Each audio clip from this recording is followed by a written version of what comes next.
Derecho de contratos y derecho notarial. A tu alcance con Fabio Amorocho.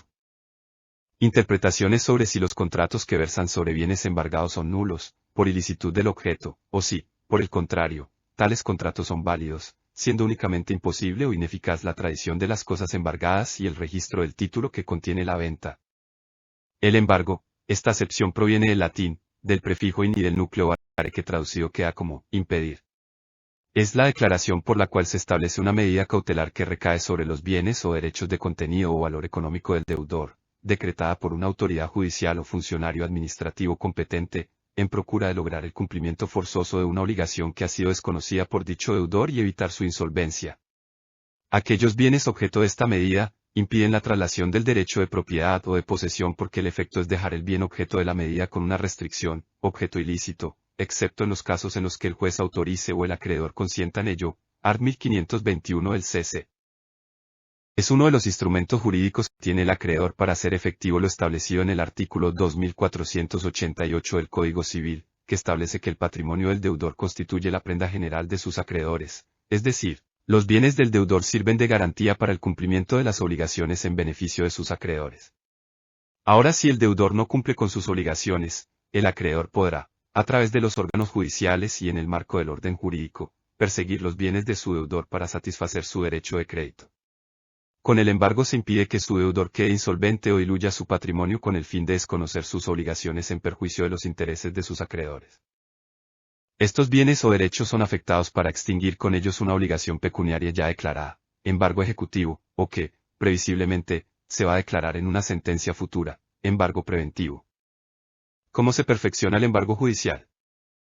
El artículo 593 del Código General del Proceso señala que el embargo judicial se perfecciona según se trate de bienes para cuya tradición o modo de adquirir el dominio, la ley requiera de cierta formalidad o solemnidad.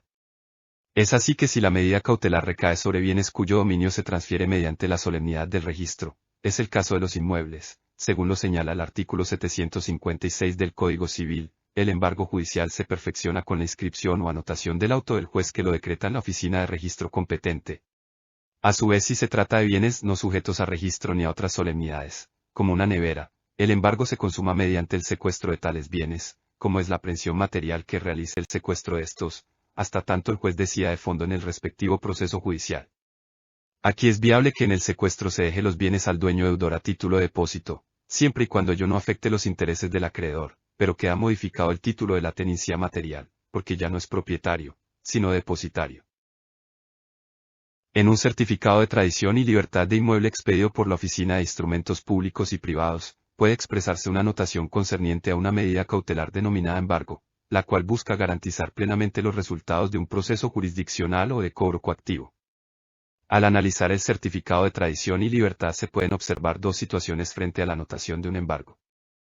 1. Que la medida actualmente se encuentre vigente. 2. Que la medida ha sido cancelada en algún momento. En el primer caso, es decir que la medida actualmente se encuentre vigente, el análisis del estudio de título debe ser desfavorable para la celebración de cualquier acto de disposición. El inmueble no puede ser vendido o enajenado de otra forma, ni ser aceptado en garantía hipotecaria, mientras no aparezca completamente cancelada la medida cautelar en el certificado de instrumentos públicos. Si está vigente el embargo, abarca también la posibilidad de realizar la enajenación del inmueble o la constitución de hipoteca sobre el mismo, cuando se obtiene la autorización del juez que ordenó el embargo o el consentimiento del acreedor que solicitó la medida cautelar. La autorización judicial o el documento con el consentimiento deben protocolizarse con la escritura pública para efectos probatorios. Por otro lado, puede ocurrir que aún no se ha ordenado el desembargo, por lo cual deben cumplirse los requisitos legales necesarios para lograrlo, de acuerdo con el tipo de proceso, como pagar íntegramente la obligación pendiente, cuando se pretenda terminar un proceso ejecutivo. En el segundo caso se debe acudir ante la autoridad, judicial o administrativa, que ordenó el embargo para determinar el estado actual del proceso. Existen ciertos eventos en que se puede comprobar que ya fue ordenado el levantamiento de la medida, pero el oficio de desembargo respectivo nunca se entregó para su correspondiente inscripción en el registro de instrumentos públicos o entidad correspondiente. Espero que este video te haya sido útil. Deja tus comentarios por favor, síguenos y comparte este video con amigos para que también descubran y conozcan. Espera la segunda parte de esta temática tan interesante.